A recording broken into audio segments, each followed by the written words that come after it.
Third quarter crunch time. Shout out to my boy Michael Wilbon and, of course, Marc Spears, two black men who both broached a very tough subject when you talk about the NBA currently.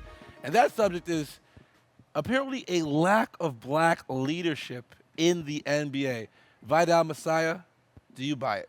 Absolutely. Yeah? Absolutely. I mean, I read the article. I think it's a great article. It raises a lot of questionable issues in terms of the numbers of leadership, positions given to African Americans in a league dominated by, the black athlete.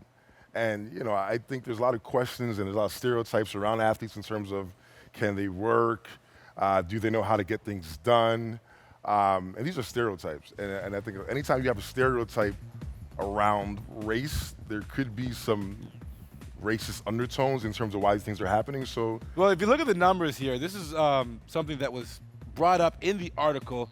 This is a look at the 2011 season. There were about 75% of the players in the league were black, but there were only 4 non-white executives helping run the league. And I remember someone also said this to me. It's kind of like if you're in the NHL and all the executives are black people. It just wouldn't make sense, and by the eye test, it would pop out. Devo, your opinion on this matter? I mean, it does pop out by the eye test. Did you think about this before? Because I never really did. No. I didn't, honestly. Guys, it didn't brought it up. Didn't come up to me, and I feel bad. And if there's a problem and it's systemic and it's being purposely done, then that's really the problem. If it's not the right people, if people that should be and are qualified for jobs are not getting those jobs based on race. I don't think it's on purpose, Devo. Though. I think but that's what I'm saying. Want to tell you, it is systematic, yeah. but it stems back from ownership, from leadership. Yeah, no hide in the corner management. over there. We want to hear what the white people think too. Okay, well, I'm going to try to address this with the least amount of ignorance and insensitivity that I can. That's nice of you. I definitely think that there is a shortage of blacks in the NBA and the executive level, and something does have to be done about it.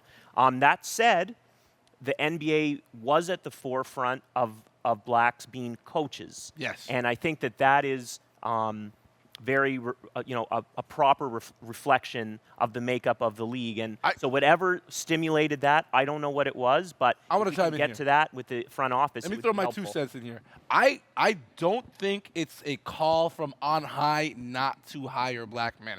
I do believe, though, it speaks more to a tone in the United States where maybe they're not looked at as business individuals, as leaders of corporations, and maybe to someone, because let's look at it, the demographic of a team owner, it's an older gentleman, it's a white gentleman, and maybe that segment of the population hasn't yet looked at these guys in that light. So with all that being said, the NFL created the Rooney Rule, which forced teams to at least interview at least one black or one colored individual when hiring executive positions. Do you feel the NBA needs to have its own version of the Rooney Rule? See, that to me, that can be kind of an insult as well, right? Because then somebody can come in, they have to be interviewed, and they feel like they're kind of the token in that situation. So I don't know. It's a double-edged sword. It is. But someone could be thanking it for the job opportunity. Yeah, you want that opportunity, but at the same time, in the back of your head, if I get hired, I'm going to be like, did I only get hired for this reason? Am I qualified? Right? So that's where you have those I don't think questions. you're worried about it if you're hired. Here's the thing. If the interview's a waste of your time. Right.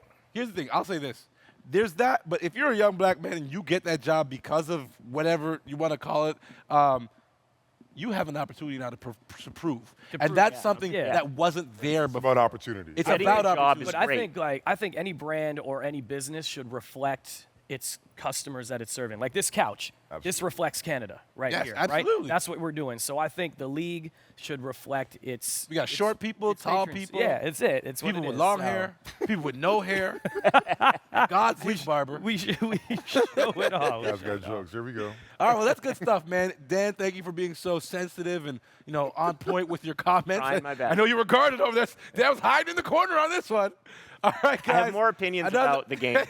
Another great episode of The Hangout, and we got the final block coming to you right now. Hey, by the way, anyone watch Game of Thrones? No spoilers here, but I got to shout out my man Hodor. Hold the door. Hold the door. Hodor. I'll be at home on Sunday night watching the next episode. This show is I remember great. this. You should be watching all the episodes of Hangout. We'll be back after the break. Hangout. Hold the door.